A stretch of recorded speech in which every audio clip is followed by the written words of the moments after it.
Hello, everybody, and welcome to Atheist Sunday School, your one-stop shop for everything Atheist Sunday and school. And boy, do we have a show for you today. You know, I think this might be one of the best shows we could possibly have.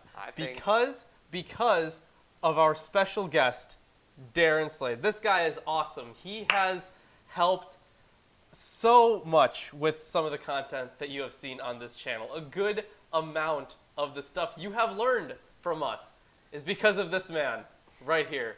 He has sent me so many sources. And what are you pointing at? I'm pointing over there. Okay, fine, whatever. He's just a great guy, and he is a PhD theologian, and he's also a historian.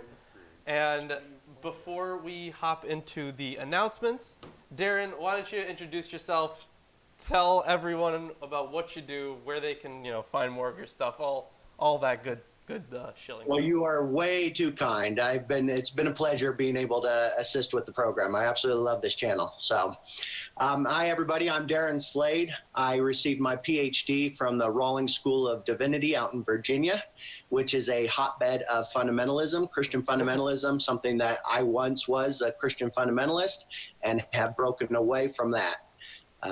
Now, you can read a lot of my publications and my work. If you go to my website, all you have to do is just Google my name, Darren M. Slade. You can kind of see what I'm all about. Cool. And he's also the editor, I think, of Sherm Journal. And that's right. Yeah, Sherm Journal's fantastic. If you guys don't know what Sherm Journal is, just go to shermjournal.org. You're going to fucking love it because it's incredible. So, Darren, what was school like for that there? Yeah, it was interesting. There were fantastic moments of great learning, but I think I discovered for myself just what it means to be a scholar and a critical thinker when everyone else around you, not everyone, I should say, there were actually fantastic people there who were questioning a lot of the fundamentalist beliefs as well.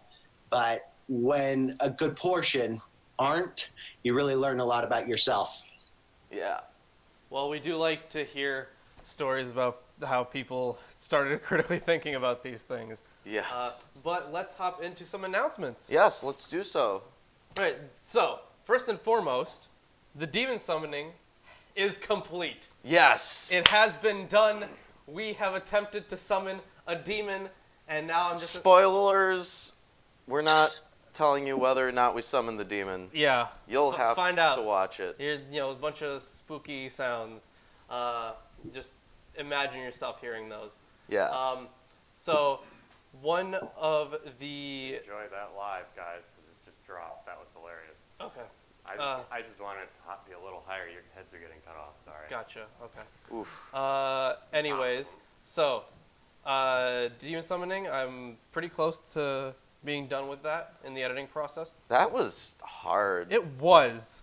And that took a while, too. I'm surprised that you didn't go irreparably insane, though. Me too. only I was an hour. already insane, so there already wasn't an really hour, much a right, demon yeah. could do. Unless you did go irreparably Yeah, I insane, guess. and I just haven't noticed yet. Yeah, the signs haven't come through yet. Not yet. Yeah. We also have the Point Pyramid show coming up. Probably after we post the demon summoning, I'm going to get in contact with the contestants. Yep. And I'm almost done with the questions also. And I'm still waiting on my German speakers to tell me anything about what's published in Ostara for the Esoteric Nazism video.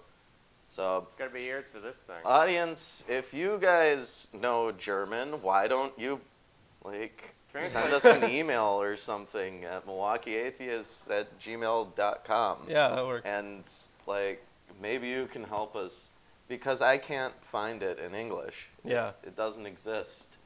Also, we're going to have some book reviews coming up. Yep. Yep, the Deuteromystic History. And then after we're done with Ezra and Nehemiah, that one as well. Yes. And I gotta tell you, it's kind of refreshing being able to finish a book in 2 episodes Oh, yeah. after what happened with Chronicles. With Chronicles. And, Ugh. God.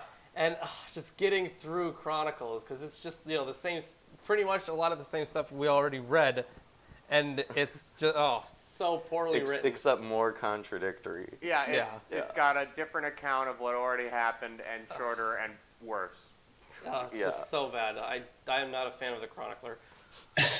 Well, it's interesting you guys even bring that up, because Ezra in and of itself is not a single book. It's traditionally always been Ezra and Nehemiah. So in a way, you're only reading half of one single Jewish book. Yeah, and that's why we were going to do both of them in the same book review. And that was the case for Kings too, right? Yeah, a little bit. Especially if you broke it up. Did you break it up in the first and second Kings? Yeah. I mean, as though they were two books. Yeah. Originally, they're just one scroll. Yeah. So, and then the final thing for today. Yeah. Let's spin the wheel. Now Oh, that's right. This is for all patrons of $10 and over. You get entered into a free T-shirt giveaway every month. So now we have a wheel, as we do every month. And Chris, why don't you Spin that wheel! And then tell us who it And is. then tell us who it is. Yeah. Okay. Who has won? Ellis. Ellis, You're won. getting a shirt. you're getting a shirt. I bet he'll enjoy it. I sure hope he does. Well, he seemed to enjoy the Behold. Yeah. Was that a Behold He even shirt? had the Yeah. the most recent one. He did, yeah. Yeah. Oh man, and our editing computer just died. Dude, that sucks. My editing computer just died. The one I used to Oh Photoshop. yeah, that's right. Oh. That's a bummer. Okay, Yeah. That Well, sucks. we'll figure it out. we'll figure that out. Well, I think that brings all of our announcements to a close. That does. And maybe we can get on with the 100-point show. We absolutely can. All right. I'll get us started. And I have this written down, as I do, because, why not? So prepared, boys. Yeah, I am. Wow, look at you. How many times has Sam Winchester died in Supernatural? I'm gonna guess. 4. What's your guess? 6. Do you have a guess, Darren? Yeah, it's been at least 30, 40. I have no idea. The answer, Ruben got it right. It's 6. Wow, holy shit. I was just guessing. Sam has died 6 times. Congratulations. Dean has died probably over 100. Aw. There was an episode where it was like Yeah, Groundhog Day, and he looped. he kept dying. So if they're counting that, Man, I was only off by like 2. That sucks. yeah, Okay. I have a 100-point question. fantastic. There is a comic run of Superman, which I believe was written by Alan Moore, Okay. but I'm probably wrong about that, wherein the Kryptonite Man kills Krypto the Superdog. Okay. Who kills the Kryptonite Man? Is it Superman? Is it Batman? No. Is it a jackal? It's a jackal. No. It's Krypto the Superdog. Oh. He's a Kryptonian dog. Kryptonite is his weakness. He dies while tearing the Kryptonite Man's throat out. Oh, jeez. okay. Gotcha. He needed that kryptonite throat to live. Yep, he really did. All right. Okay. Darren, what is your 100-point show question? All right. Well, I love philosophical questions, but I'm going to try and make it kind of a yes or no. Do numbers actually exist? Because we have to talk about what does it mean to exist. Oh gosh, But- not that. No, we don't need to go. No. Is there a number? Can you go find number 2 somewhere? Yes. And I'm not talking the numeral, Yeah. not the 2. Just instantly slip into solipsism. I'm Yeah. sorry. I There instantly is- slip into it. there You is just go, part I of- don't know. I don't know if anything's real. I'm sorry. Yeah. I'm going to argue that numbers exist because there's a part of your brain that Ranks 'em. understands what 1 and 2 are, and that defines 1 and 2. And there's some electrochemical Lawrence, process that takes up space and persists through time that contains that information. So therefore, the number exists insofar as it is that like localized Value. value. Yeah. So what about those? How do you get 100 points for this? There's a tribe that doesn't have a concept of numbers. So to them, numbers don't exist. So wait, is that how is existence contingent upon? No, they just don't realize numbers exist. But the fact that someone they have a knows. conception of value. They know a little bit and a lot. Yeah, That's what they know. yeah. Right. So that's like an epistemic value. That's not an ontic. I get right? that. Yeah. So like in an ontic sense, We're never gonna get this show in started, are we? ontology, right? You have someone somewhere who's not a member of that tribe who like thinks they know what numbers are, and that information about numbers exists within their brain as an electrochemical process between neurons. So it Maybe. follows. So wait, hold on. Are you saying that all concepts exist then? Yeah. Oh my God. They okay. do exist. Fine. It's not like a very specific kind of existence, but it exists somewhere. All right, whatever. It has a form of existence. I could say some things, but I'm not going to. We need to finish this. We need to hop into the reading. So I don't think anyone gets the 100 points. Yeah, Ruben, we're deducting 100 points from your answer. Jeez, you gotta Rough. give him 100 points now. All right, so we can get started with chapter 6. And Yes, Ruben, I what have kind the of King James Version of the Bible. I have the English Standard Version. And what are you using? The New Living Translation. New Living Translation. All right. We also have the Robert Alter version of the Hebrew Bible and the Old Testament survey for the New Interpreter's Bible. We also have the Holy Scriptures, according to some Jews, and the New King James Version, as well as the Oxford Companion to the Bible. Yes. That's what we have here in front of us. If you want to see more books stacked up in front of us, buy stuff from our Amazon wish list. Yeah, that works.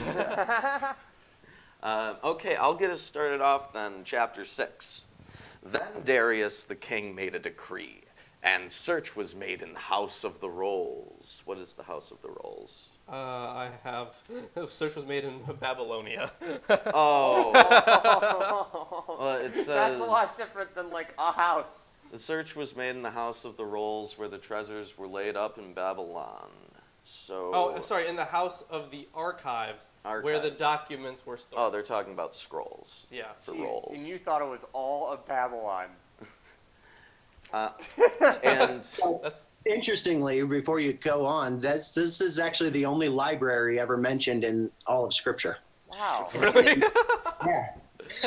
I never thought about that. That's He's insane. right. He's totally But right. now, interesting. So the author mistakenly thinks, though, that the Medes are part of Babylonia, and they're not. So it's kind of an interesting, there's a little historical discrepancy here. Yeah, because I think it was under Cyrus actually, where they took over the Medes, but they were kind of acting like a vassal, I think, if I'm remembering that correctly Yes. from the books I've read on Persian history. Now, the Medo-Persians and Babylonia are not the same. So. Yeah. All right. And there was found at Akhmatha, in the palace that is in the province of the Medes. So that's wait, hold on. How does it say it in yours? Achmetha. Oh, okay, yeah. That's very different now. So, and I always have trouble saying this, but Ecbatana was the, in the Persian world, I think that was at one point either a capital or the place of Cyrus's birth. No, not of his birth. But I remember that being a place that he took over at least. It was a very important place. I remember Yeah, that. it was Cyrus's summer vacation home. Ah, okay. I remember that coming up a lot in those readings. Okay, in the province of the Medes, a roll, and therein was a record thus written. In the first year of Cyrus the king, the same Cyrus the king made a decree concerning the house of God at Jerusalem. let the house be builded, the place where they offered sacrifices, and let the foundations thereof be strongly laid, the height thereof 60 cubits, and the breadth thereof 60 cubits. What's that in numbers? The cubits? Yeah. The 18 inches? Okay, so 60 cubits is... That's 60 right. cubits. That's like 4 feet, guys. Okay. Sure. Wait, what? No, it isn't. No, it's not. No, it really is. 60 times 18? 60? Oh, I heard 16. Jesus, that's way bigger. 18 even still wouldn't be 4 feet. No, because 18 times 16 in inches. No, you said 3. Wait, what? No. said 3 cubits. score. Score. Three is- score, that's score 60. Is 60. Score is 20. Jeez, that's way too many. So it's way bigger. It's like a few hundred. Got it. Jonah says it's about 90 feet. There you About go. 90 feet. That would sound about right. That sounds about right. See, if Landon was here. If Landon was here, he'd We'd have probably basic math just be skills. mad about them not using realistic measurements. Or, Yes. like, but with 3 rows of great stones and a row of new timber, and let the expenses be given out of the king's house. Okay.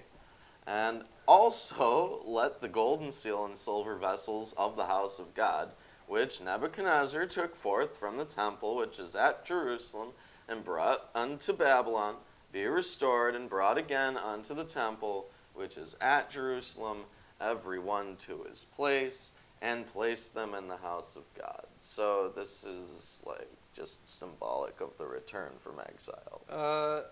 In a way, and also, Alter notes that this is referring to 538 BCE, 8 decades before Ezra arrives in Jerusalem from the Babylonian exile. This chronological gap dictates the need for archival research in order to uncover the text of Cyrus's decree.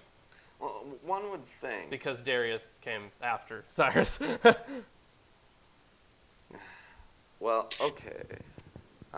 Those dimensions are actually, it's interesting. We're possibly seeing another discrepancy as well. If we go back to Kings and Chronicles, the dimensions of Solomon's temple are nowhere near that big. Mm-hmm. But this temple is supposed to be erected on the exact same spot.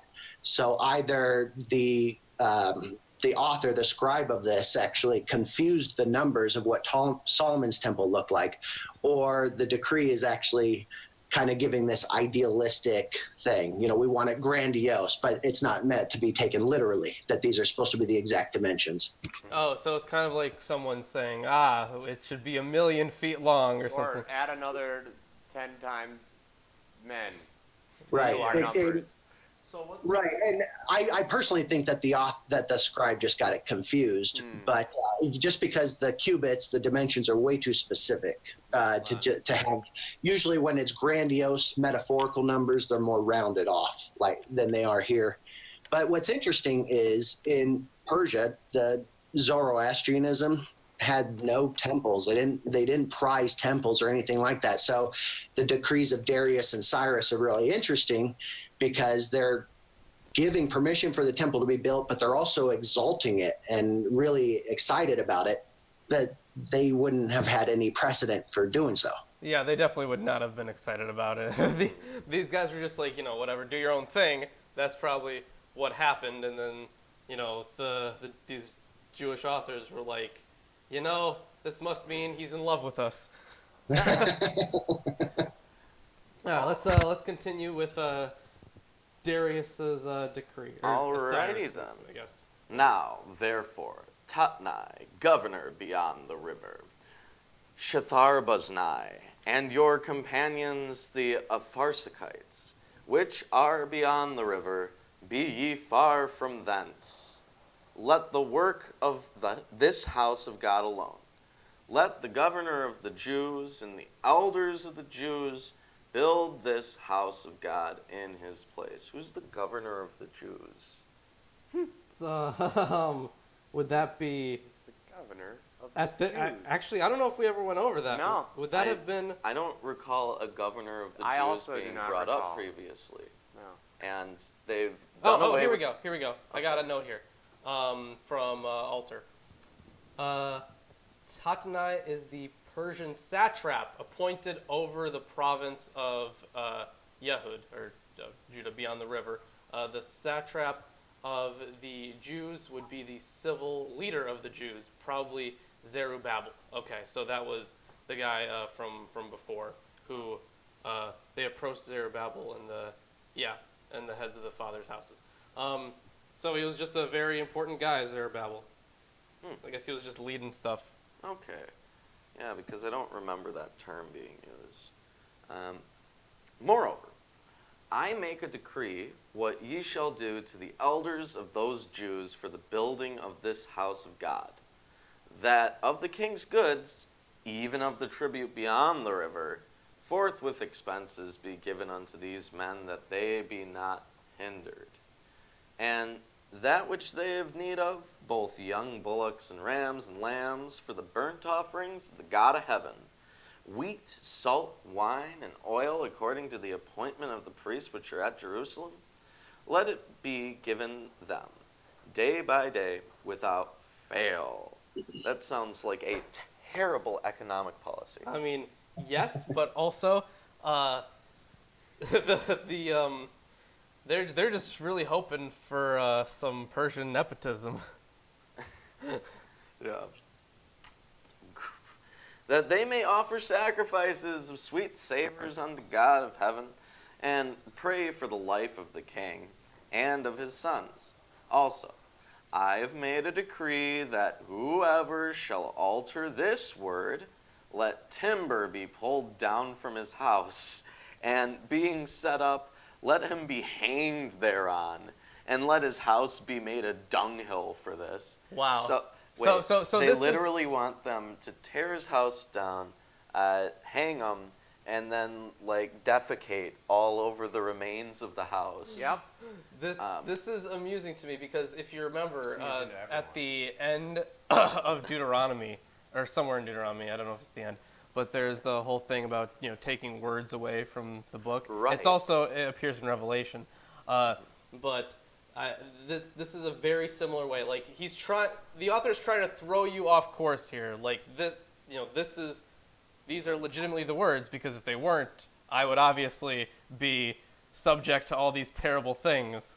So like if I don't know, grab the Declaration or the Bill of Rights, and I just like took out a Sharpie and wrote in one, and I'm like, also, this cannot be altered in any way. It's always been here. Yes, it would be exactly like that. Great. That actually happened a lot in the ancient world To too. this day. That's a stupid expression that comes up all the time.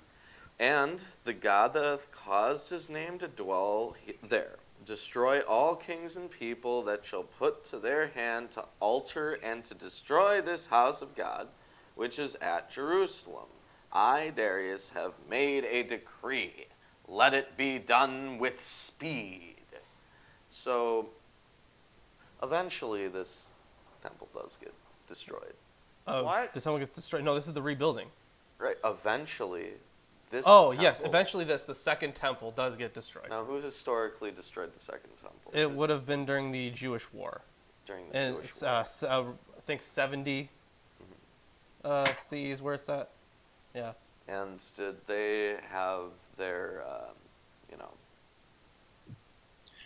whole house destroyed and defecated on? I don't know about defecated on. I mean, I don't remember reading that anywhere. it said, let this house be made a dunghill in 11. I understand what Right. it says about being made a dunghill. Right. Anyway, then Tatnai, governor on this side the river, Shethar-boznai, and their companions, according to that which Darius the king had sent, so they did speedily.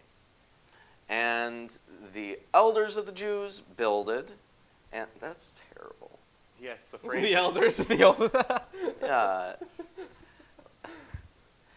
And they prospered through the prophesying of Haggai the prophet and Zechariah the son of Iddo. Both of which have their own books. Great. Now, there's a slight possible contradiction here. It says here that he's the son of Edo, right, Zechariah. But if you actually go to the book of Zechariah, he's the grandson of Edo. It's not a big deal, but it could possibly be, just verbal, oral history getting confused here. Or it might be the whole, like when someone says that they're a son of Israel, that just means they're an Israelite. It doesn't mean that they literally are A son of Jacob. son of Jacob. Yeah. Yeah. That would be my only guess. In this case, it seems to suggest that there is actual family lineage. You're just not sure what generation. Is he actually the son or the grandson? Sure, okay. Well, and they builded and finished it according to the commandment of the God of Israel, according to the commandment of Cyrus and Darius and Artaxerxes. Artaxerxes, king of Persia. That's really weirdly And these are some... spelled within Oh, here. yeah, it's all hyphenated. There's like hyphens Doesn't that and mean son of apostrophes. Xerxes? Yeah, but it's Artaxerxes, and these were some very powerful rulers. These were the guys ruling Persia at the height of its power. Like first, comes Cyrus, and then Darius, expands on Cyrus's or on the Persian land. He just has more expeditions, and then Artaxerxes would have taken control at like the height. Yeah. Well, what can you tell me about Artaxerxes? There was some really weird.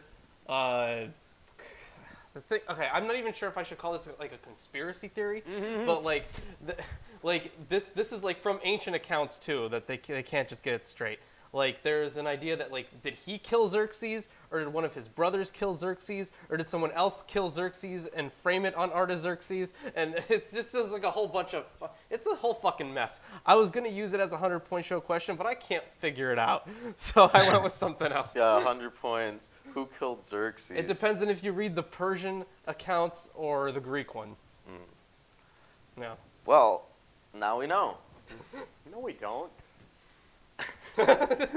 Well, we know that we don't know. Great. Oh, that's I've been there the whole time. We better understand just how fucked we are in our ability to consume this information. Yeah. And this house was finished on the 3rd day of the month, Adar, which was in the 6th year of the reign of Darius the king. And the children of Israel, the priests and the Levites, and the rest of the children of the captivity, kept the dedication of this house of God with joy, and offered at the dedication of this house of God 100 bullocks, 200 rams, 400 lambs, and for a sin offering for all Israel, 12 he-goats, according to the number of the tribes of Israel. Yeah, that's a bit ridiculous. And they set the priests in their divisions, and the Levites in their courses, for the service of God, which is at Jerusalem, as it's written in the book of Moses. So when they talk about all these animals, like, they are not sacrificing anywhere near as many as Solomon did. Yes. No, Solomon was just a whole stairway to heaven, you could call it. Yeah. And I don't understand why, because previously they have been granted infinite funding. Yeah, the first temple dedication was enormous. Right. So if they have infinite funding, why would they have don't such anymore. a small... Not only would, from the account do they have infinite funding, pretty much. Yeah. But this is supposed to be a bigger temple. Yeah. It's supposed to be a bigger temple. A bigger, better one. So they do like it's a small fraction of what Solomon did. You know what? Maybe there's some numerology to it. No, I think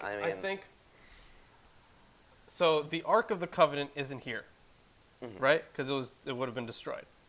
But was it destroyed? Well, we're not told that specifically, but when they're talking about melting down all the gold in the temple. Right, and I brought up that they probably destroyed the Ark, but I don't know if they reference it again later on. They don't. Okay, then it was probably destroyed. Yeah. So since it's not there, maybe its worth was just so high that now, without it, they don't have to sacrifice as much. Jeez. Well, I mean, if you're that statue theory that you have is true, that Well, it's not mine. It's Okay, from yeah, Thomas Romer's, Thomas Whatever. Romer's, and I'm sure other people also. and other people, probably tons of people, really. But if that's true and the statue's gone, what are they sacrificing to? Not a statue. So now it's just the vague idea of God. Uh-huh. Okay. This chapter's gone for 30 minutes. Yeah. Yeah. Darren, what do you think of the hypothesis that the historical Ark was a statue of Yahweh? I've never heard that before. That's interesting. Thomas Romer has a great chapter on it, and I think he argues pretty convincingly that it was a statue in his book, The Invention of God. It's a very good read. I am a big fan of Thomas Romer. Interesting. I wouldn't be too shocked, although it would defy some of the biblical descriptions. So I'd like to see how he gets around how the Bible actually describes the ark. But we do know that it in the ancient Near East and in ancient Israelite religion, idols, wooden, stone, and idols were prevalent. They had Asher poles. They had. We have actually found archaeological pieces of figurines that we think are Yahweh himself. So, Yeah. I'd be interested in learning more about that. I did like a video on the golden calf in which I talked about the bull statue found in Samaria. Mm-hmm. Yeah, so that was an interesting one. Oh, you know what would be super heretical? Sure. If Everything we do. one of us got good at 3D modeling, and we 3D modeled a recreation of the Yahweh statue, and we sold it for people to like 3D print. Ooh, that sounds fun. that's a good idea. Hey, I was going to mention the fact that the Ark of the Covenant isn't in the new one might actually be a little bit more of a symbolic thing, because it seems odd that they just didn't rebuild it or go searching for it. It's not mentioned at all, though. And this kind of has a symbolic thing. What we're seeing in the back end of Ezra is a shift from going from specific temple worship to a more community-centered ethnic identity. So the Jews are no longer trying to identify themselves just by the temple worship, but by their entire region and their culture. So this is why when in Nehemiah, the ceremony that dedicates the temple doesn't take place until not just the temple is rebuilt, but the walls and the entire city of Jerusalem. It's kind of this idea that it goes from individual-centered worship to a community identity. The Ark of the Covenant, in a way, was a single piece of furniture that housed God, right? Yeah. But now God is everywhere in all of Jerusalem, not just the temple. And I think that's why there's also, in Ezra and Nehemiah, a lot of, they concentrate a lot on the importance of the Torah as That's a right. centralized book. So, so that would probably fit into that as well. Yeah, for the first time, actually, in Israelite history, we're seeing the transition. This is the importance of the book of Ezra. We're seeing a transition from ancient Israelite religion, which was ritual-based, and had its culture heroes, right? It's focused on individuals like Moses, Abraham, David, to now we're going into Second Temple Judaism, which is focused not on individual culture heroes, but on the community identity of being Jewish, which is also a scroll or a book religion. It goes from ritual religion to a scroll and law religion. Yeah, and I think that, well, correct me if I'm wrong, but it does seem that they're more multicultural now. Just wait. Just wait. Yeah. Did you read the title of this of today's episode? No. Ezra hates intermarriage. Yeah. Great. So multicultural. Watch us get demonetized. Whatever. Okay, so they offered this small amount of stuff. Yeah. And they set the priests in their divisions and the Levites in their courses for the service of God, which is at Jerusalem, as it is written in the book of Moses. And the children of the captivity kept the Passover upon the 14th day of the first month. For the priests and the Levites were purified together. All of them were pure, and killed the Passover for all the children of the captivity, and for their brethren the priests, and for themselves. Obviously, they're referring to the Passover lamb. Yeah. Right.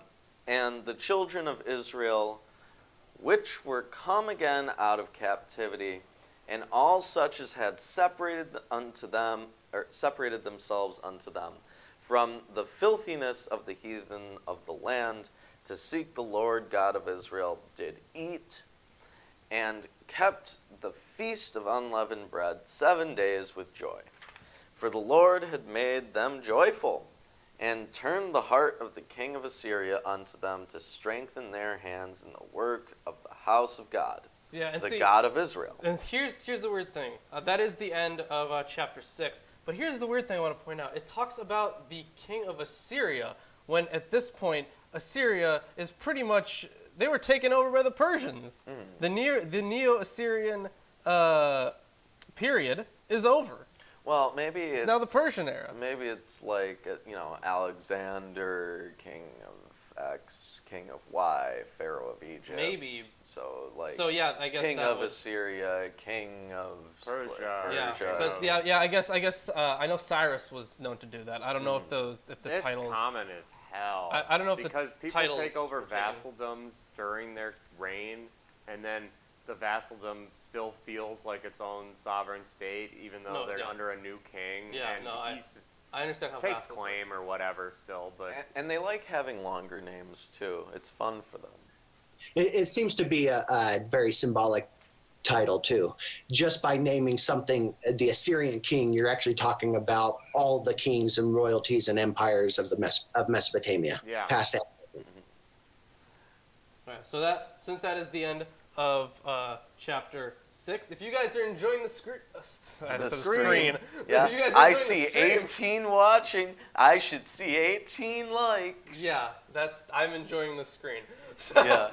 So drop a like, subscribe, all that good stuff. Or dislike. It's really Whatever. just the interaction that helps. That matters, yeah. So let's hop right into chapter 7. This one is on me. Here is Alter's commentary. All right, I will reference it throughout. Okay. Now after this, in the reign of Artaxerxes, king of Persia, Ezra, the son of Sariah, son of Azariah, son of Hilkiah, son of Shallum, son of Zadok, son of Ahitub, son of Amariah, son of Azariah, son of Merioth, son of Zeriah, son of Uzi, son of Buki, son of Abishua, son of Phinehas, son of Eleazar, son of Aaron, the chief priest. So this guy is all the way back to then.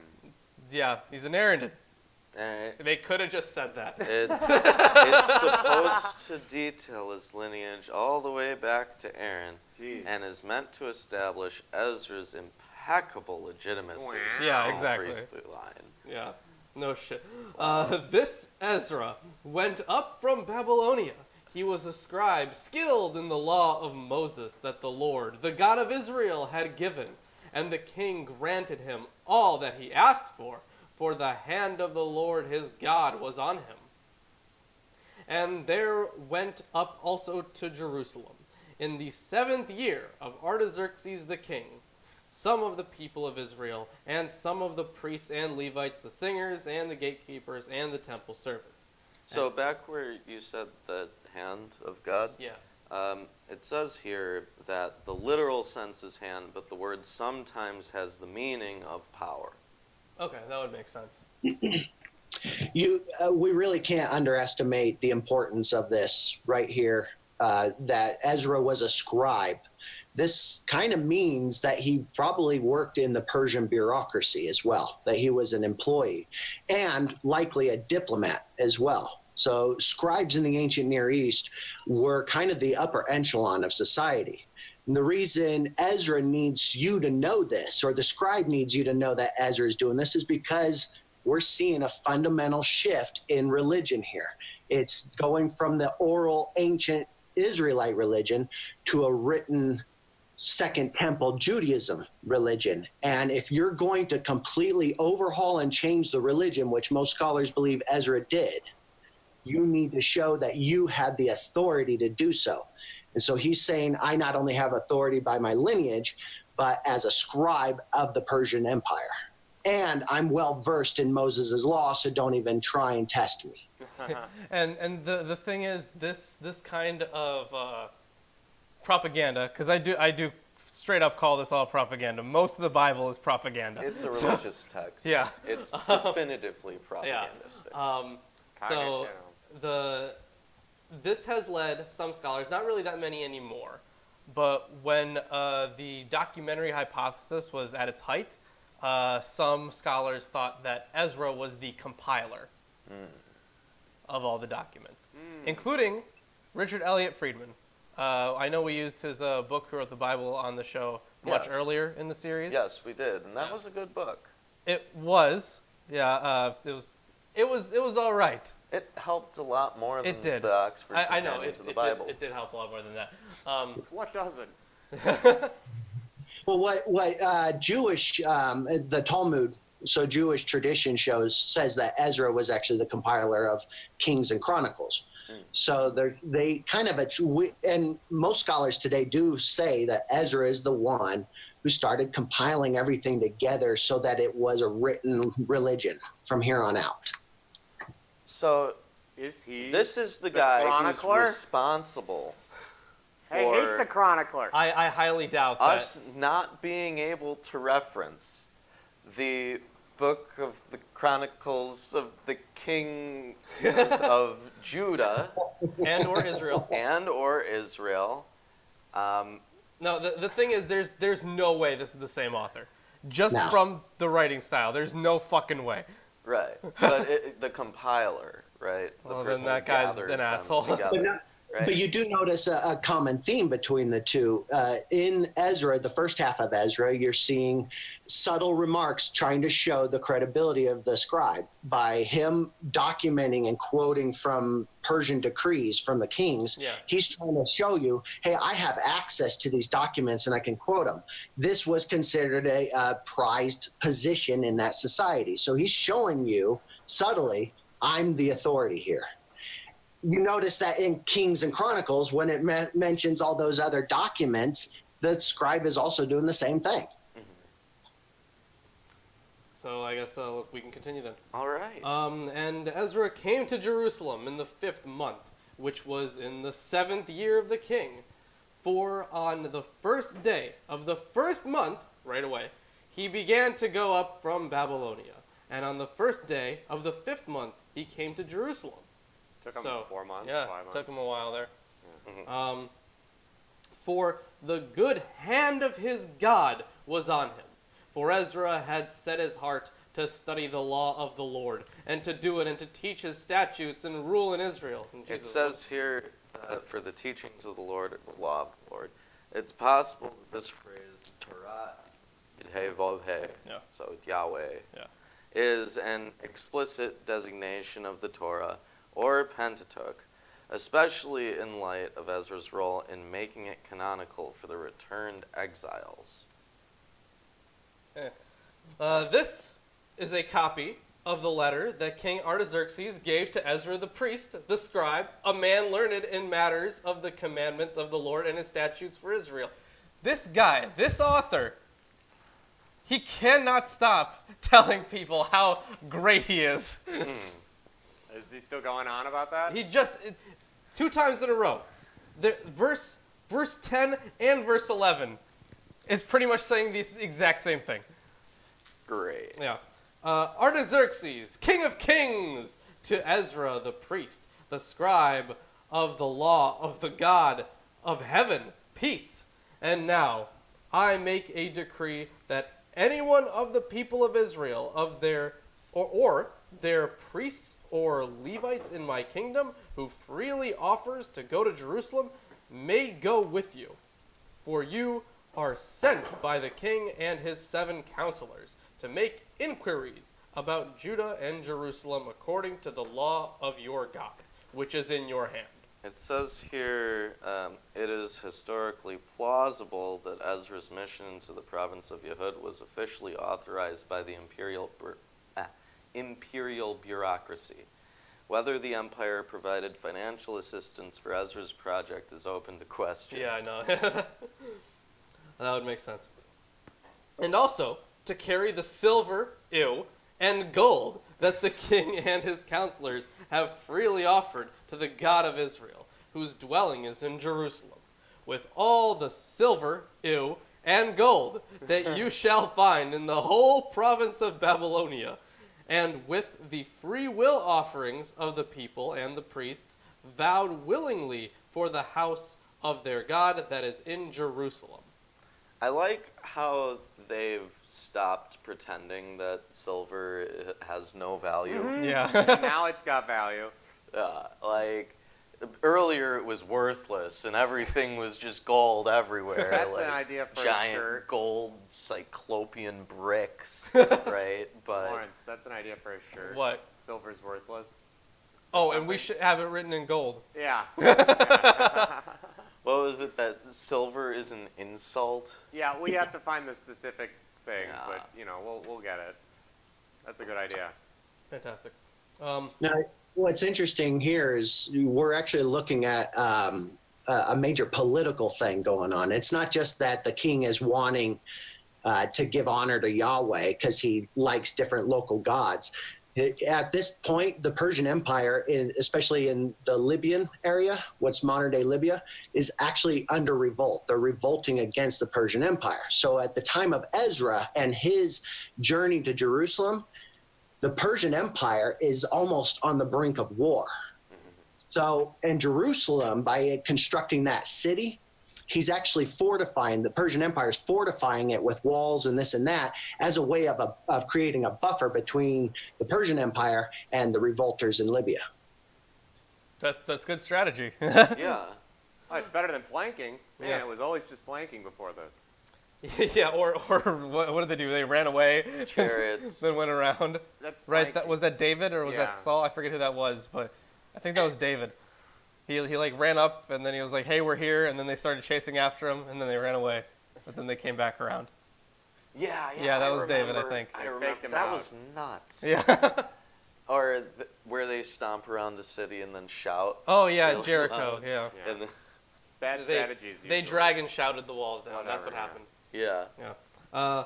With this money, then, you shall, with all diligence, buy bulls, rams, and lambs with their grain offerings and their drink offerings, and you shall offer them on the altar of the house of your God that is in Jerusalem. Whatever seems good to you and your brothers to do with the rest of the silver and gold, you may do, according to the will of your God. The vessels that have been given you for the service of the house of your God, you shall deliver before the God of Jerusalem. And whatever else is required for the house of your God, which it falls to you to provide, you may provide it out of the king's treasury. Wow. So they do get unlimited funds again. Yeah, pretty much. Unlimited funds. Yeah. You don't, don't this- worry about money. And this was Man, I love both, it when that cheat is unlocked. both from Darius and Artaxerxes. So, yeah. Wow. Anyways, So let's just give them infinite money yes. continually. There's not a problem with it. And see, They need a wall. Give them a wall. yeah, they need a wall. Well, earlier on they said that they wouldn't wall up the city, right? Oh, wow. For like temporarily. Yeah, I Because like recall there was that some dude right, that, because they didn't want Jerusalem to become fortified enough to become a military presence again. Now they do. Right. The well, tactical situation has changed. now they're in more trouble. Yeah. that's what happens when you're now under a different king and time has passed. Whoa! Things are different now? And I, Artaxerxes, the king, make a decree to all the treasurers in the province beyond the river, whatever Ezra the priest, the scribe of the law of the God of heaven requires of you, let it be done with all diligence. Up to 100 talents of silver, and 100 cores of wheat, and 100 baths of wine, 100 baths of oil, and salt, without prescribing how much. Whoa, Just infinite salt. Whatever is decreed by the God of heaven. You know, it's interesting. Yeah. Now, the identification of God as the God of heaven instead of the God of Israel or any of the other names that he's had, he is now the God of heaven, which is just neat. Altar says God of the heavens. Okay. Oh man, there's still multiple. Well, This is a significant development in ancient Israelite religion, which was very much a local deity, a local tribal deity, has now turned into more of a universal one. Yeah. yeah, it's good old monotheism. Here it comes. It's emerging. It's coming up. It's gonna get you. What does that even mean? Let it be done in full for the house of the God of heaven, lest his wrath be against the realm of the king and his sons. We also notify you that it shall not be lawful to impose tribute, custom, or toll on any one of the priests, the Levites, the singers, the doorkeepers, the temple servants, or other servants of this house of God.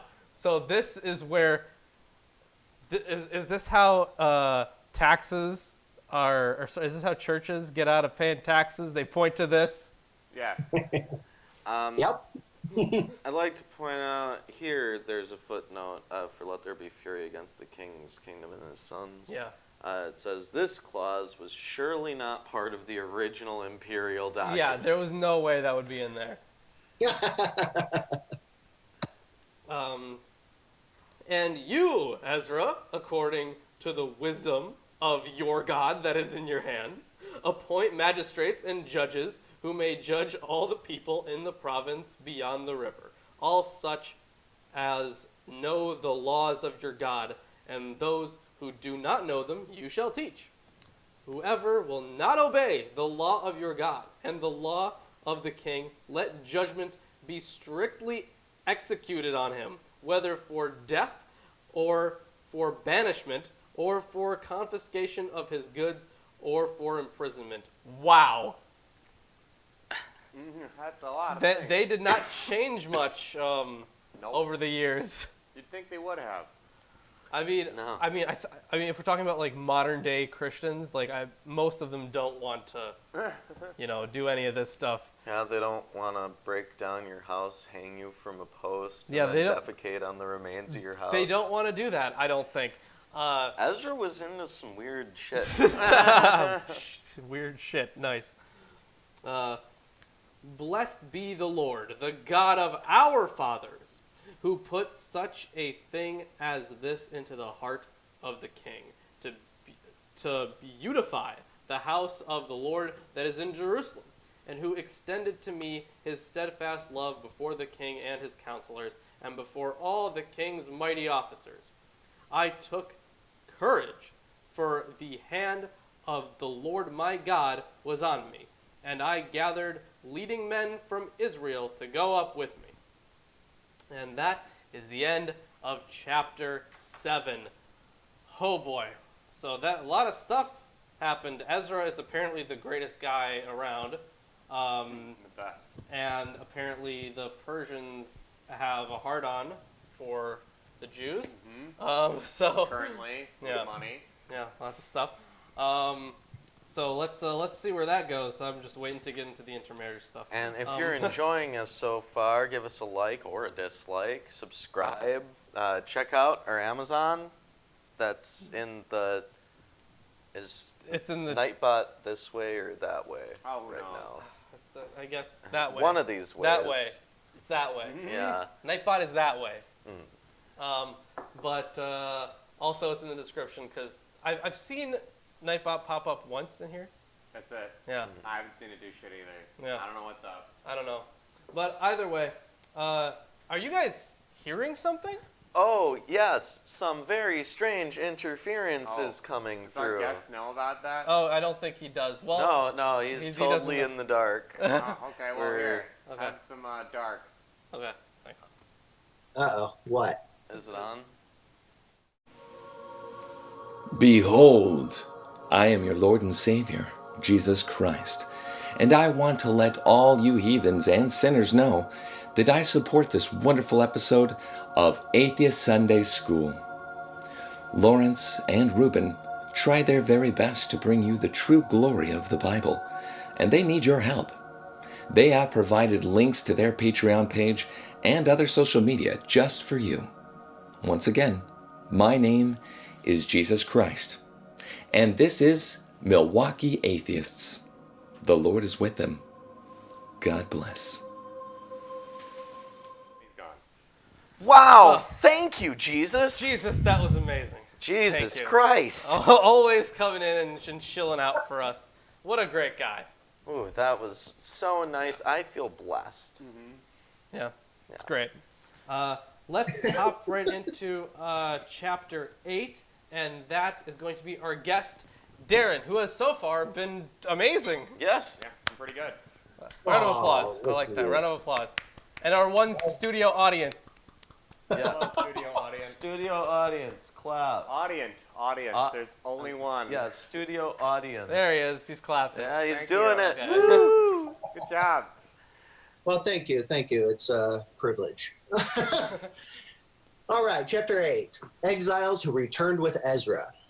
Now here's a list of the family leaders and the genealogies of those who came with me from Babylon during the reign of King Artaxerxes. Now before I go into it, this again is Ezra's subtle hint. He's the man. If he has access to all these documents, that means he's the authority. From the family of Phinehas, Gershom. From the family of Ithamar, Daniel. From the family of David, Hutush, a descendant of Shechaniah. From the family of Perish, Zechariah and 150 other men who are registered. From the family of Pahath, Moab, Elihonai, son of Zerahiah, and 200 other men. From the family of Zatu, the Shechaniah, son of Jahaziel, and 300 other men. From the family of Adin, Amond, son of Jonathan, and 50 other men. From the family of Elam, Jeshiah, son of Athaliah, and 70 other men. From the family of Shephatiah, Zebadiah, son of Michael, and 80 other men. From the family of Joab, Obadiah, son of Jehiel, and 218 other men. From the family of Bani, Shelomoth, son of Josephiah, and 160 other men. Oh, that's From the- interesting. Mine lets out the first one you said. It just says the sons of Shelomoth. Really? Yeah. I don't know why y'all gave me this chapter. It just We're happened sorry. that way. From the family of Azgad, Jonathan, son of Hakatan, and 110 other men. From the family of Adonakhan, who came later, Eliphelet, Joel, Shemaiah, and 60 other men. From the family of Bigvai, Uthai, Zakur, and 70 other men. Interesting to note, this list here is substantially shorter than what you guys read in the first half of Ezra and the people who first came to Jerusalem. So this, if we were to give a conservative number, including women and children, we're looking at about 1/7 of what the original group that came to Jerusalem. And when And we I were think reading Chronicles, one you thing- mentioned... Well, One thing before I hop into that. Also, I have a note here that says some of these names are not even mentioned in the Hebrew. Like apparently, Zatu is not in the Hebrew, and Bani is not in the Hebrew. that would explain why I don't have Bonnie here. That would make sense. Right, but I was going to say that earlier when we started reading Chronicles, you said that there was a conception that Ezra had written Chronicles, which was false. Sure. Well, they use numbers totally differently between Chronicles and here I in told Ezra. you they were exaggerating numbers too. They definitely multiplied them. Yeah, this doesn't. I don't know if this is an exaggeration or not. Seems more realistic. It's definitely more realistic than the numbers we saw before. Yeah. Right. But also just just from reading it, you already know it's a different author. There is no way Right. that the author of Chronicles wrote this. I mean, and here I think, correct me if I'm wrong, when he says, these are the chief of their fathers, and et cetera, that went up with me from Babylon. Correct me if I'm wrong, I think that is the first instance of a first-person statement that has not been in quotation marks. Yeah, this is definitely, it's now first person. Yeah, and these are historically called Ezra's memoirs at this point. All right, continuing with verse 15. I assembled the exiles at the Ahava Canal, and we camped there for 3 days while I went over the lists of the people and the priests who had arrived. I found that not one Levite had volunteered to come along. Oh, So I sent not one. What a shame. So I sent for Eliezer, Ariel, Shemaiah, Elnathan, Jarib, Elnathan, Nathan, Zechariah, and Meshullam, who were leaders of the people. I also sent for Jairib, Elnathan, who were men of discernment. I sent them to Edo, the leader of the Levites of Casiphia, to ask him and his relatives at the temple servants to send us ministers for the temple of God at Jerusalem. Since the gracious hand of our God was on us, they sent us a man named Sherebiah, along with 18 of his sons and brothers. He was a very astute man and a descendant of Mali, who was a descendant of Levi, son of Israel. This is an interesting thing right here. We might have another discrepancy. If we look in both Genesis and in First Chronicles, Mali is listed as not the son of Levi. Ooh. After all that work for the establishing the Chronicles, the genealogy, and like And listing especially people. with the stuff that we're gonna see about how we've already kind of heard already, but the importance of the law of Moses. I don't know if that's because it's just been the law of Moses. There's been the book of Moses once, I think. Right. There's been the book of Moses, which is obviously the Torah, Yeah. or what they had of it. Yeah. But the importance of the Torah, that would be like, maybe you didn't know the Torah as well as you thought you did, Ezra. Well, it could also be, and I'm not necessarily suggesting for this case, but these types of discrepancies might be indicators of conflict within Scripture itself, within different scribes and different schools of thought. So one person says Mali is the son of Levi because for propaganda reasons, they're trying to, establish his credentials. But if another scribe says he was not Levi, that might be an indication of a political faction trying to discredit other portions of Scripture. Sure. Yeah, we've seen that multiple times with the Aaronid priesthood shitting on the Benjaminites and the Levites and back and forth. They can't. They shit on the Benjaminites so often. Well, to be fair, some Benjamite was responsible for killing that guy's wife. Yep. No, his concubine. His concubine. Yeah. So the only rational option was to, in fact, cut her into 12 pieces. So, Completely rational. yeah. You don't mess with other men's women. They also sent Hashabiah together with Jeshiah from the descendants of Merari, and 20 of his sons and brothers, and 220 temple servants. The temple servants were assistants to the Levites, a group of temple workers first instituted by King David and his officials. They were all listed by name. And there, by the Ahava Canal, I gave orders for all of us to fast and humble ourselves before our God. We prayed that he would give us safe journey and protect us, our children, and our goods as we traveled. For I was ashamed to ask the king for soldiers and horsemen to accompany us and protect us from enemies along the way. After all, we had told the king, quote, our God's hand of protection is on all who worship him, but his fierce anger rages against those who abandon him. So we fasted and earnestly prayed that our God would take care of us, and he heard our prayer. I appointed 12 leaders of the priests, Sherebiah, Hashabiah, and 10 other priests, to be in charge of transporting the silver, the gold bowls, and the other items that the king, his council, his officials, and all the people of Israel had presented for the temple of God. I weighed the treasure as I gave it to them and found the totals to be as follows: 24 tons of silver, 7,500 pounds of silver articles, 7,500 pounds of gold, 20 gold bowls equal in value to 1,000 gold coins, 2 fine articles of polished bronze as precious as gold. And I said to these priests, you and these treasures have been set apart as holy by the Lord, to the Lord.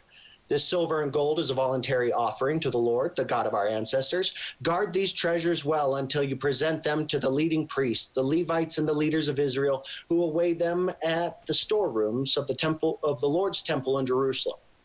So the priests and the Levites accepted the task of transporting these treasures of silver and gold to the temple of our God in Jerusalem. We broke camp at the Hava Canal on April 19th and started off to Jerusalem. And the gracious hand of our God protected us and saved us from enemies and bandits along the way. So we arrived safely in Jerusalem, where we rested for 3 days. On the 4th day after our arrival, the silver, gold, and other valuables were weighed at the temple of our God and entrusted to Meremoth, son of Uriah, the priest, and to Eleazar, son of Phinehas, along with Jozabad, son of Jeshua, and Nodiah, son of Bimni, both of whom were Levites. Everything was accounted for by number and weight, and the total weight was officially recorded. Then the exiles who had come out of captivity sacrificed burnt offerings to the God of Israel. They presented 12 bulls for all the people of Israel, as well as 96 rams and 77 male lambs. Seems like a waste. Mm-hmm. They also offered 12 male goats as a sin offering. All this was given as a burnt offering to the Lord. The king's decrees were delivered to the highest officers and the governors of the province west of the Euphrates River, who then cooperated by supporting the people and the temple of God. So, a couple of things here. The values given, the amount of sacrifices given, they were giving sacrifices before, and it seems like the people who were doing that previously were... It also says they were the Levites and the people of Israel and the rest of the exiles. So did they... When was that? Okay, so that was during the dedication of the temple. So they had... they sacrificed when the temple was finished. And is this just... okay, so this is a different sacrifice. They're also sacrificing... upon the return, it looks like. Mm-hmm. For all that safe passage that they were just granted. No, this is something else. This is at the end.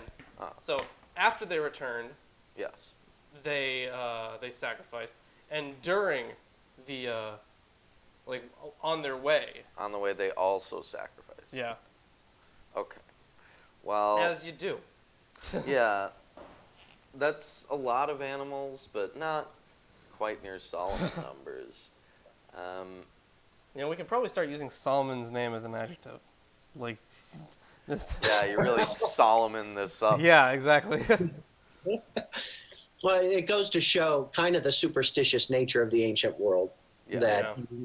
And the idea that you needed to appease an angry deity. So if you weren't keeping up with these sacrifices and giving them thanks at every turn, robbers might come out and steal all your shit.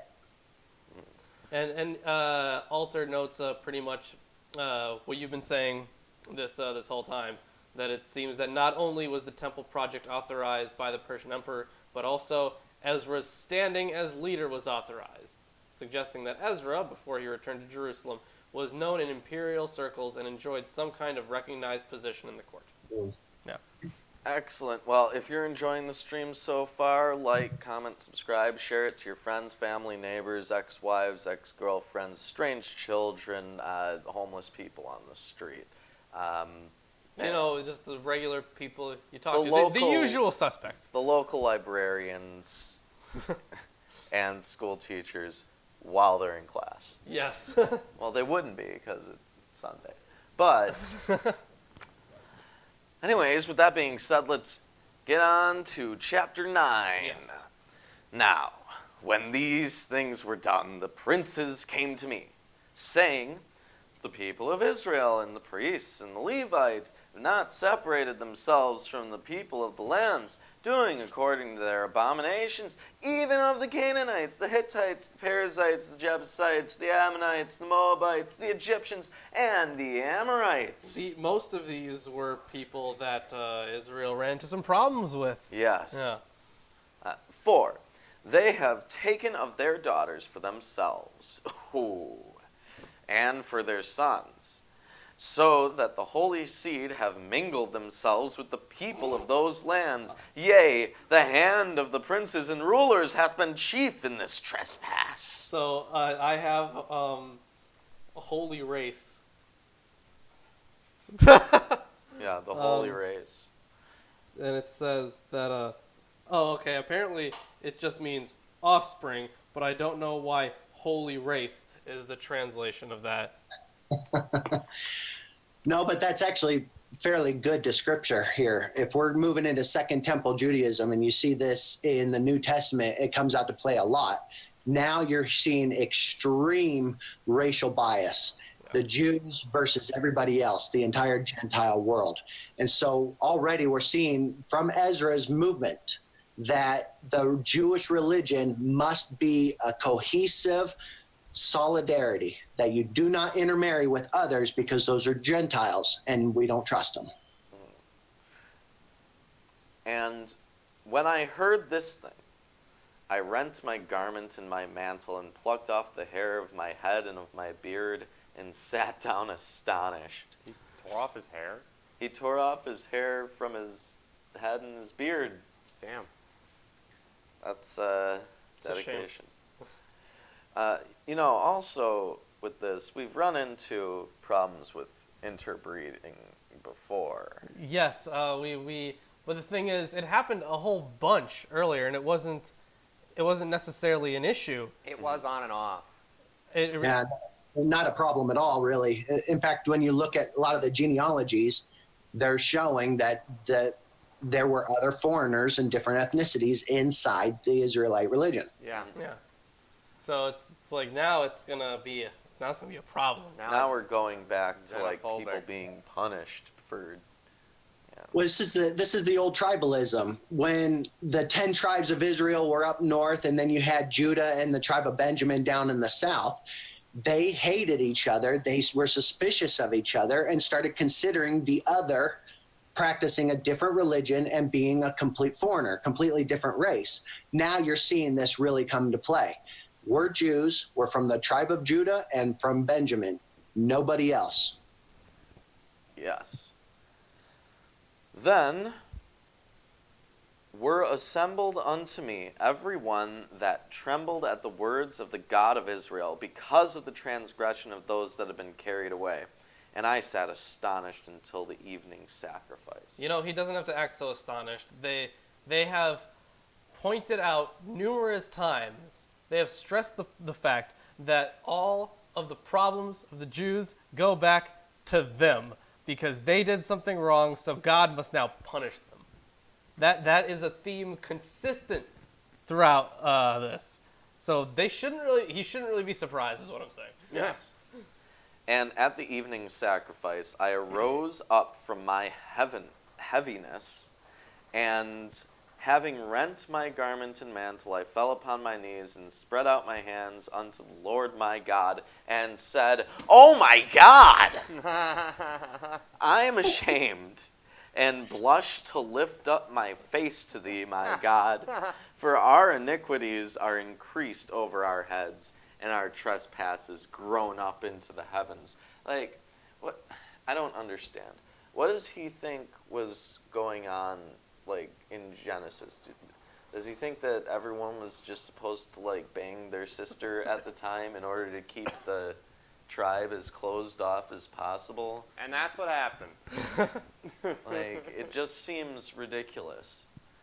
And what's What's interesting is really the big command that you find in the Torah about not marrying outside your tribe comes from the book of Deuteronomy. Mm-hmm. But the book of Deuteronomy doesn't show up until the era of Ezra, of course. So there's a little bit of a convenient slip in of Deuteronomy prohibiting the very thing that Ezra is pissed off about. Mm-hmm. And I mean, I think that, most of the, I think that probably the law, this is kind of a little off topic, but when it comes to like authorship, I hold to a more like mix between supplementary and documentary hypothesis. Mm-hmm. So I think that most of the Torah was written after or I guess maybe some of it was written during or after the exile. That's when I think most of it was written. Yeah. I don't do because I think Wellhausen's dating is way off, but that's a discussion for a whole nother thing. Well, let's continue. Since the days of our fathers have we been in a great trespass unto this day.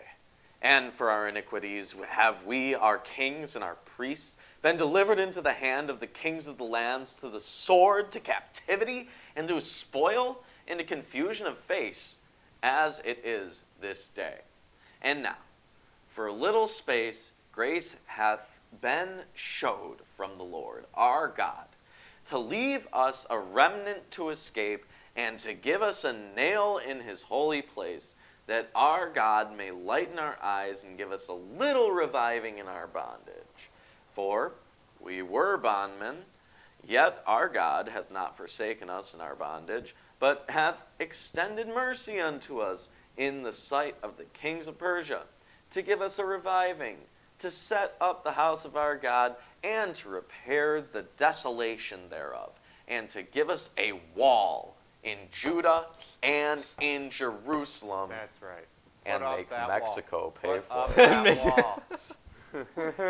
No, they're literally like, we're going to build a wall, Yeah. and we're going to make the Israeli Persians pay for it. Yeah, oh yeah, we're going to make the Persians pay for it.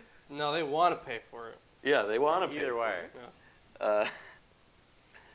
Great. And now, O our God, what shall we say after this? For we have forsaken thy commandments, which thou hast commanded by thy servants to the prophets, saying, the land unto which ye go to possess it is an unclean land, with the filthiness of the people of the lands, with their abominations which have filled it from one end to another, with their uncleanness.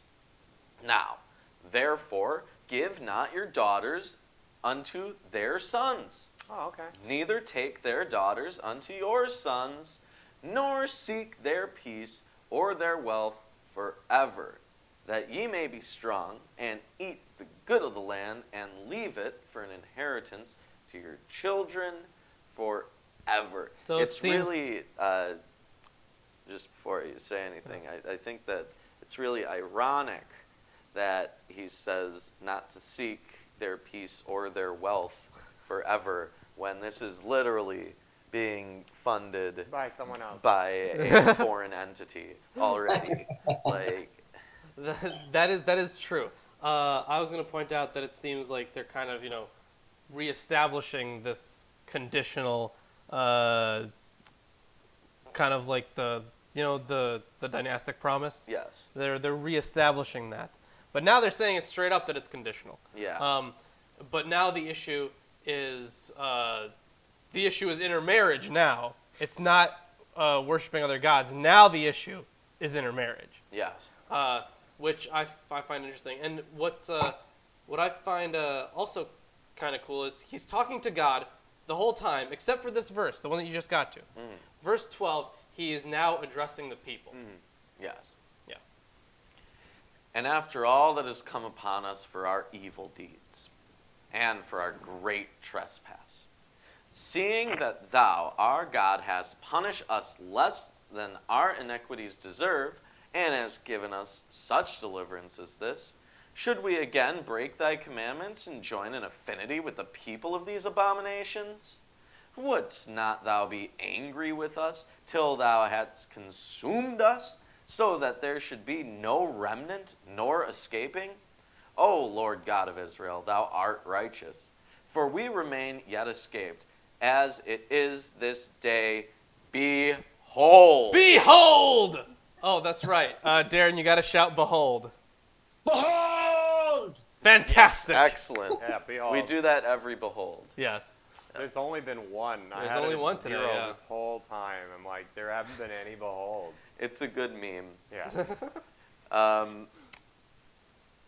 So We cannot stand before thee because of this. Right. Uh, So that's the end of chapter 9. There's an economic factor here as well, that it's not just, that they're worried about diluting their own blood, their own pure Jewish blood with foreign women. In the 5th century, there was an island in the Nile River called Elephantine, and we found a whole stash of documents there. And they're now known as the Elephantine texts. And they actually come from Ezra's time, about 50 to 100 years off of it.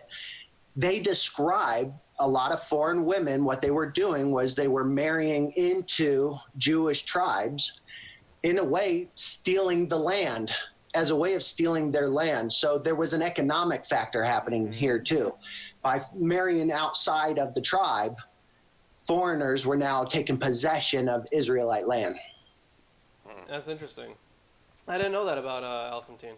I felt that was one of the strategies because of the way that they had set up marriage law earlier, that might have come into factor, but I wasn't sure. I didn't know. Well, and inheritance, too. Yeah, of course. Yeah. Oh, that might be... And dowries, oh man, there's all that. You lose a lot of wealth in the exchange of marriage if it goes away from the tribe. I'm also thinking how that would... Oh, maybe that explains why the whole story about... remember Zelophehad's daughters? Mm-hmm. Because there were no sons that he could give the inheritance to. He gave them to the daughters. Yes.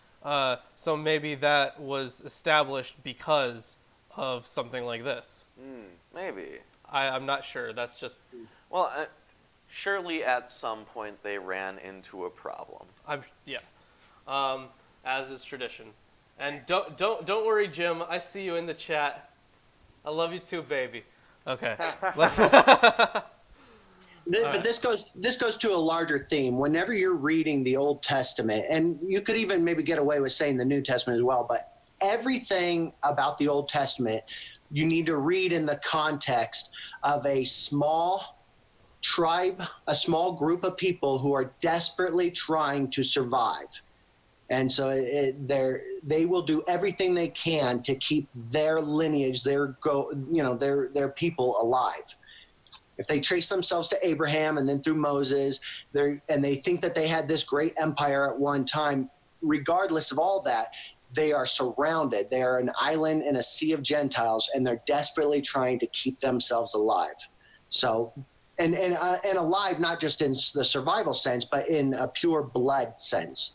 We're God's chosen people. We need to stay that way, and we don't want it diluted.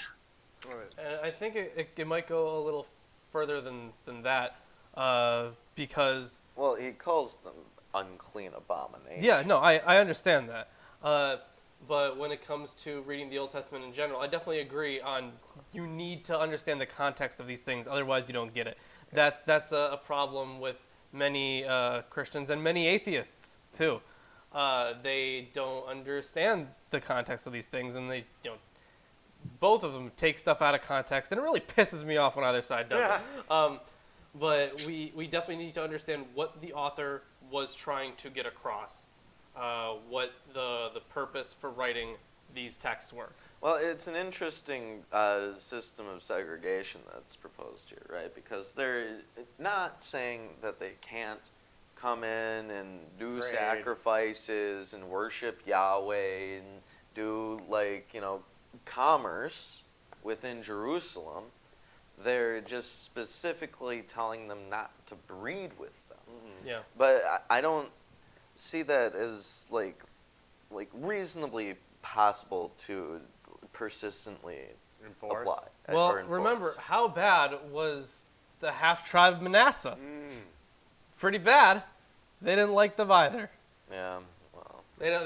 Jews don't like half-breeds. That's why my grandparents always tell me to marry a nice Jewish girl, and it makes me mad because I hate that nationalistic bullshit. They tell you to marry a nice Jewish girl because in accordance with Jewish law, if you marry a non-Jewish girl, your children won't be Jewish. Whatever. I don't give a shit. All right, so that was the end of chapter 9. Guys, drop a like if you're enjoying the stream. I think we're doing great today. Yeah, I think you guys are stream's going going real very long. well. It's an hour and 30 minutes I know, almost. but you You're know, almost we done. we had to have a book, and we had some pretty fantastic commentary. Sure, yeah, I really enjoyed the historical context that's being provided today, actually. Yeah. So let's hop right into chapter 10. That is me. While Ezra prayed and made confession, weeping and casting himself down before the house of God, a very great assembly of men, women, and children gathered to him out of Israel, for the people wept bitterly. And Shechaniah, the son of Jehiel, of the sons of Elam, addressed Ezra. We have broken faith with our God, and have married foreign women from the peoples of the land. Taking strange wives. Oh, God. Fucking. First of all, you need this. Yeah. Second of all, he just told you not to. But I guess they would have already done this. Yeah. And I could just imagine the look on Ezra's face. Like, you already did it, you fucking assholes. Too late, man. Yeah. I mean, of course, he wouldn't have had to say don't do this if people were already doing it. Probably. So, or if people weren't already doing it. Right. Unspoken rule. Let's see. And have married foreign women from the peoples of the land. But even now there is hope for Israel in spite of this. Therefore, let us make a covenant with our God to put away all these wives and their children. Oh God. According to the counsel of my Lord. And of those who tremble at the commandment of our God, and let it be done according to the law. According to the law. Arise, for it is your task, and we are with you. Be strong and do it. Then Ezra arose and made the leading priests and Levites and all Israel take an oath that they would do as had been said. So they took the oath. Another one of those covenants that God's probably going to break if we're talking about his character throughout this book. So Alter proposes here that the banishment of wives and children was clearly a cruel and draconian measure and certainly must have triggered opposition. Sure. The book of Ruth was probably written in this time, showing an antithetical view affirming the legitimacy of intermarriage. Yeah. Okay. So if anyone gets quizzed about contradictions in the Bible, just Here's a flip big one. between Ezra and Ruth for a while. Then Ezra withdrew from before the house of God and went to the chamber of holy shit, give me a second. Jehohanan, the son of Eliashib, where he spent the night, neither eating bread nor drinking water, for he was mourning over the faithfulness of the exiles. And a proclamation was made throughout Judah and Jerusalem to all the returned exiles that they should assemble at Jerusalem. You know, Darren, maybe you would know. When they would make a proclamation at this time to the people, what was their means of doing so? Are you talking? Because they didn't have a printing press, they couldn't make newspaper. So, Well, they had a bunch of scribes that would copy things, and they would be sent to the different regions, different governors or satraps. Whatever. I know, fine. Well, I can actually imagine that it was probably very similar to what happened in the Greco-Roman Empire. When a proclamation like this was done, they would just post a sign, and it was a big public sign. oh, see, that makes sense. Yeah. And where the hell are we? Yeah, proclamation was made, and that if anyone did not come within 3 days, by order of the officials and the elders, all his property should be forfeited, and he himself banned from the congregation of the exiles. What if you were like in a coma or something? What if you Yeah. saw the sign on an hour before the third day was over? What if you had something to do that day? What if you were busy all this time? What if you were out of town?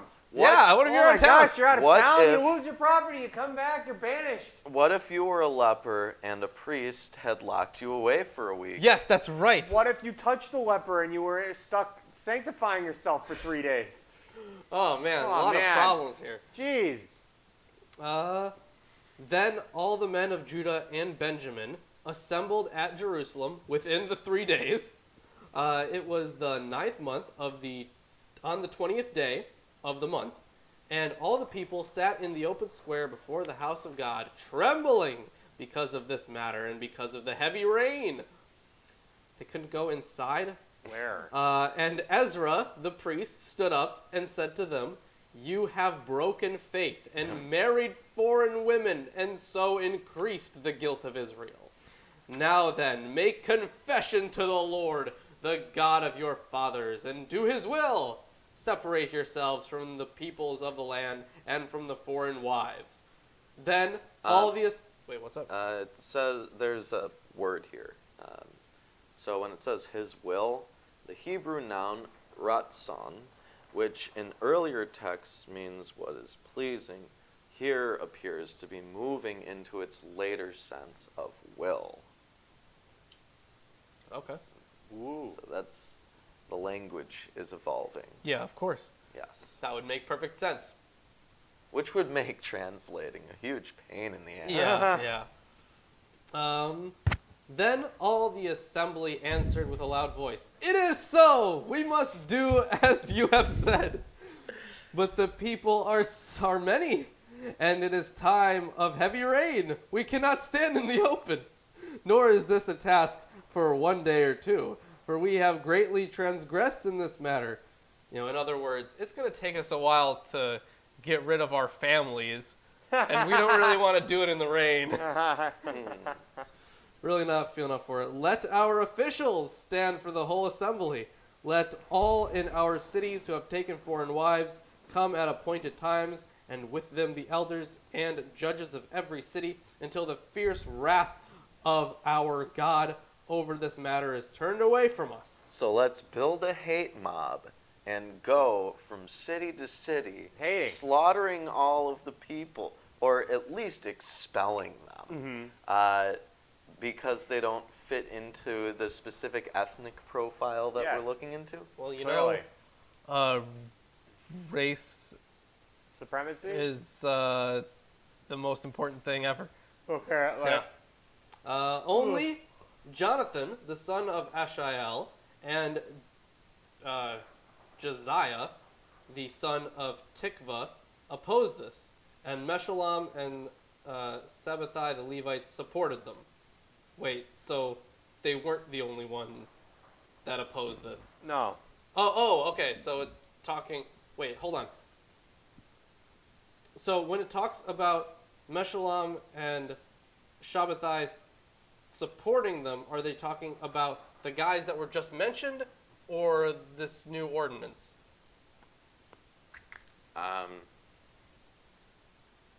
Yes.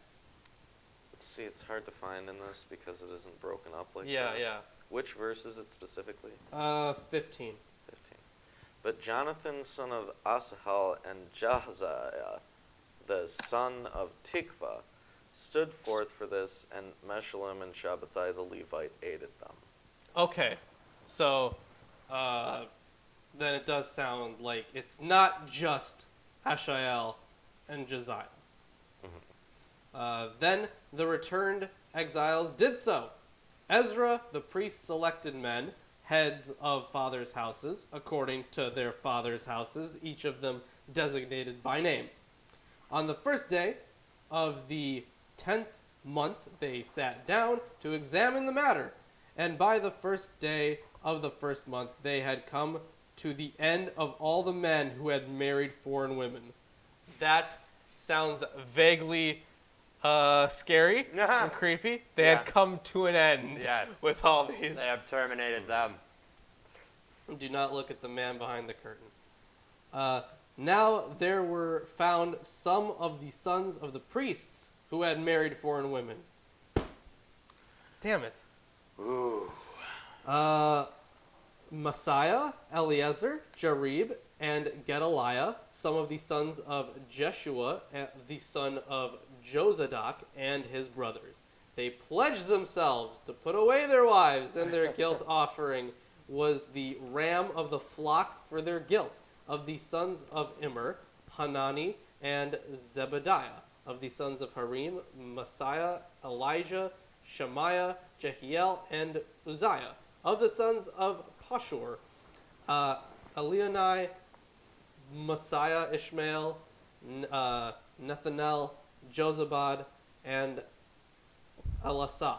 Of the Levites, Jozabad, Shammai, Keliah, that is Kelita, I guess, Pethaniah, Judah, and Eliezer. Of the singers, Eliashib. Of the gatekeepers, Shallum, Telem, and Uri.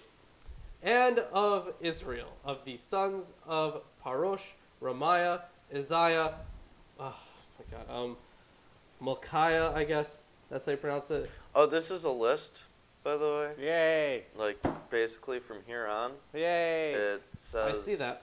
yeah, it's just a list. Yeah, I see that. Well, Have fun. All right. going. Yep, I'm.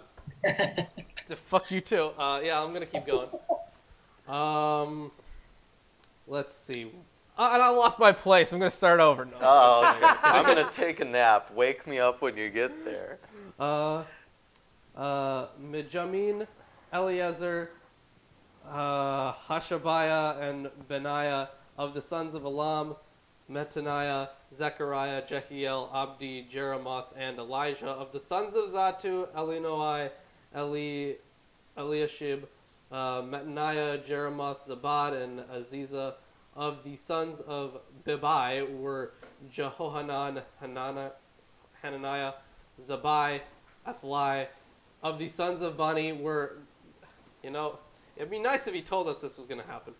Of the sons of Bani were Meshulam, Maluk, Adiah, Jashub, Sheal, and Jeremoth. Of the sons of Pahath Moab, Adnah, Chalal, Benaiah, Messiah, Mataniah, Bezalel, Binuai, and Manasseh. Of the sons of Harim, Eliezer, Ishiah, Malchiah, Shemaiah, Shimeon, Benjamin, Maluk, and Shemriah. Of the sons of Hashum, Metnai, Mitata, Zabad, Eliphelet, Jeremiah, Manasseh, Shammai. Of the sons of Bani, Madai, Amram, Uel, Benaiah, Bediah, Chaluhi, Benaiah, Merimoth, Elashib, Metaniah, Metnai, Jashu. Of the sons of Binuai, Shemai, Shelemiah, Nathan, Adiah, Mechnad, Ebai, Shashai, Sharai, Azarel, Shelemiah, Shemariah, Shalom, Amariah, and Joseph. Of the sons of Nebo, Jeiel, Metathiah, Zabad, Zabina, Jedi, Joel, and Benaiah. All these had married foreign women, and some of the women had even borne children. Wow. Well, that's the end of that. Any thoughts on? I mean, I know traditionally it's part of Nehemiah 2. Yeah. But so we finished the book of Ezra. Yeah. Any closing thoughts on the book of Ezra? Closing thoughts on Ezra. It was a nice, quick 2 episodes. Well, it was better than Chronicles. Oh, it was so much better. Yeah.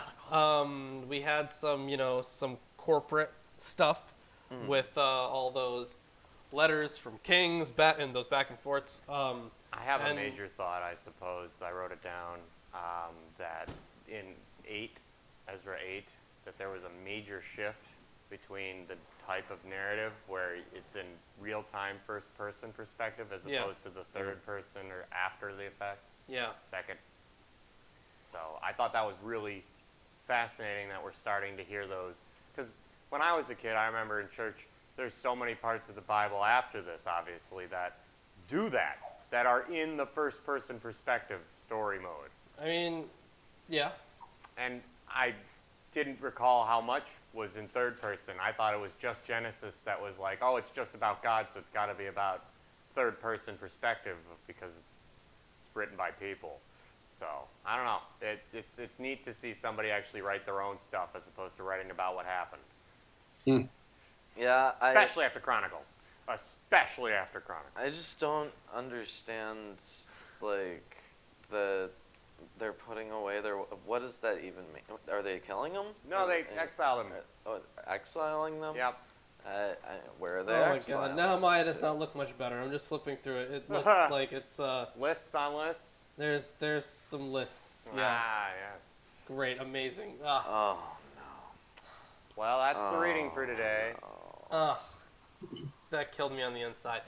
All right, but that is the end of the show for today. I would like to thank everyone for sticking around. We had a long show today, but I think it was a good one. and I'd like to thank our guest. I was also Darren going to thank Slade. the guest. Well, We're both thanking the guest. okay. Yes, thank you, Darren, for coming on. It was awesome having you here. Hey, Hopefully you thanks, can guys, come for on. inviting me. This was great. Yeah, hopefully you can come on the channel more often because it's fantastic. Because I mean, Ruben and Chris aren't like biblical scholars. Not so at all. That's a, Yeah, I mean, I'm a generalist, and there's a lot of biblical scholarship distributed throughout my knowledge bases, but I am not a biblical scholar. yeah. Yeah, I just know hearsay, and I'm able Yeah. to point out a few contradictions here and there as I come across them.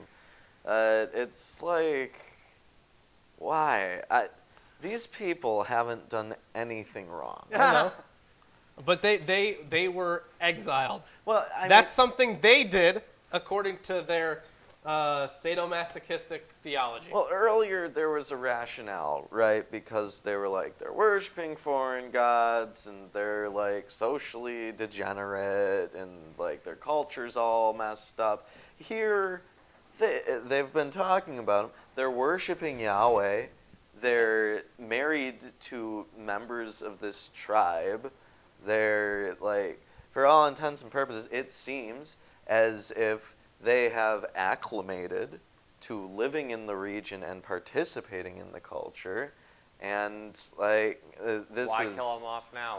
why get rid of them now? Yeah. Well, what we're seeing here, if you take away anything from the book of Ezra, you're seeing, in a way, Jewish nationalism at its peak. You're talking about a people that even today, in the Jewish community today, there is a constant fear of losing your Jewish identity. Yeah. And so Ezra, his entire goal is to make Jews self-sufficient economically, religiously, imperially, regionally. They don't want to be diluted, and they don't want to lose their identity. This is still a thing in Jewish community today. Yeah. And it really does annoy me. I have to deal with that every single time I see my family. Yeah. So Yeah. it gets on my nerves. Yeah. So anyways, yeah. Thanks everyone for sticking around. Drop a like, subscribe if you haven't. Check out all the links in the description. Our we'll get to that in a second. Our Amazon wish list is in the description. Our live streaming channel is around. I think Nightbot posted it. Fucking Patreon. You can become a patron, get a lot of cool rewards. Yeah. T-shirts on Teespring. Wacky and fun. Wacky T-shirts. and fun. We still got to make a wacky and fun T-shirt. Yeah, we How about really that do. one I mentioned? That would work too. Silver. Yeah. No, literal wacky and fun. What says T-shirt. wacky and fun? Oh. Great. And then, shit, what else is there? Facebook and Twitter. All links are in the description. Oh, MilwaukeeAtheist.com. Also, yes, MilwaukeeAtheist.com. But anyways, everybody, we will See you next Sunday.